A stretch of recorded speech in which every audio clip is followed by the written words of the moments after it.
अल्हम्दुलिल्लाहि रब्बिल आलमीन अर्रहमान अर्रहीम अल्लाहुम्मा सल्लि अला मुहम्मद व अला आलि मुहम्मद। एक सूफ़ी की ज़िंदगी में आम आदमी के लिए क्या पैगाम है। तसव्वुफ़ के जोहरी पहलू के सिलसिले में आज का वाक़या, हज़रत इब्राहीम बिन अदहम रहमतुल्लाह अलैह, जिन्होंने बल्ख की सल्तनत अल्लाह की ज़ात के लिए, अल्लाह की मोहब्बत के लिए और अपनी बेहतरीन आखिरत के लिए कुर्बान की, उनके पास एक दिन हज़रत शफ़ीक बल्खी रहमतुल्लाह तशरीफ़ लाए और उन्होंने सवाल किया, हज़रत के आपने दुनिया से फ़रार क्यों इख्तियार की हुई है। हज़रत ने जवाब दिया कि मैं अपने दीन को लिए सहरा बा सहरा, करिया बा करिया इसलिए घूमता फिरता हूँ कि लोग मुझे या तो मजदूर तसव्वुर करें या दीवाना, ताकि मैं अपने दीन को सलामती के साथ लेकर मौत के दरवाजे से निकल जाऊं।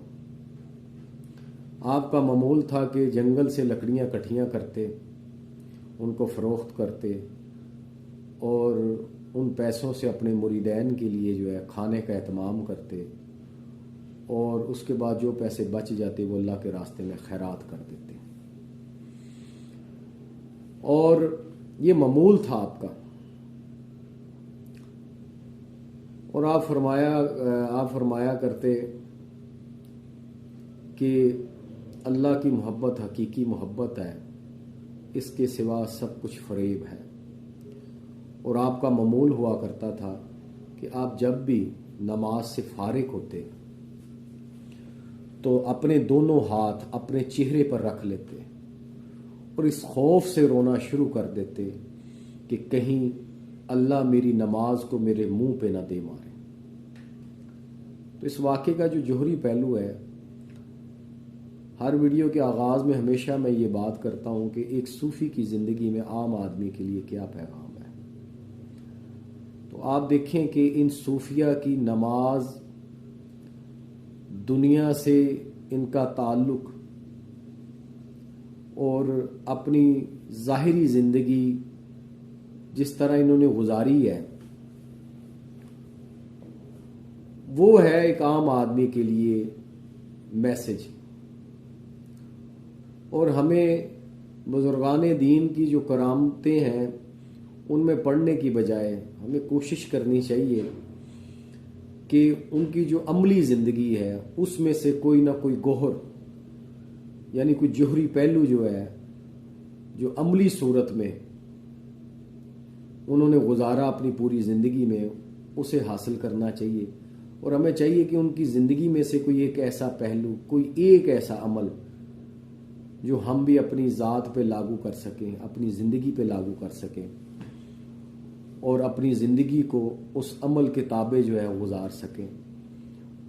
लेकिन चूँकि ज़्यादातर हमारे जो उल्मा और खानकाई मुजावर जो हैं वो ज़्यादातर सूफिया के ऐसे वाक़यात बयान करते हैं कि जो एक आम आदमी की अक्ल से जो है वो मावरा होते हैं। एक आम आदमी की रसाई जो है वो उन वाक़यात तक, उनके उन मुशाहदात और मुजाहिदात तक जो है वो नहीं हो सकती। तो इसलिए हमें चाहिए कि उनकी ज़िंदगी में से कोई एक पहलू जो मुकम्मल और अमली पहलू हो उसे अपनाना चाहिए और उस पर अमल करने की कोशिश करनी चाहिए। हज़रत इब्राहीम बिन अदहम जैसी हस्ती जो नमाज पढ़ते हुए चेहरे पे हाथ रख ले, सिर्फ इस खौफ से कि नमाज अल्लाह मेरे मुंह पे ना दे मारे, जबकि इसका हुक्म है कि खुश्क नमाजें तुम्हारे मुंह पे दे मारी जाएंगी। तो उनका ये एहतियात था अपनी इबादत के सिलसिले में। और मुरीदैन से उनका ये ताल्लुक़ कि जंगल से लकड़ियाँ काट कर लाते, उनको फ़रोख्त करते और अपने मुरीदैन के लिए जो है लंगर का इंतज़ाम करते। और अपने दीन का जो उनका एक पहलू था कि हज़रत ने जब पूछा कि आपने दुनिया से फ़रार क्यों इख्तियार किए, तो उसका जवाब आपने ये दिया कि मैं अपने दीन को बचाने की खातिर दुनिया से दूर रहता हूँ। यानी ये उनके एहतियाती पहलू थे। तो अल्लाह ताला हमें बुजुर्गान दीन का सही मकाम और मर्तबा समझने की तौफीक अता फ़रमाए और हम सबको मुकाम शर्फ अता फ़रमाए। आमीन।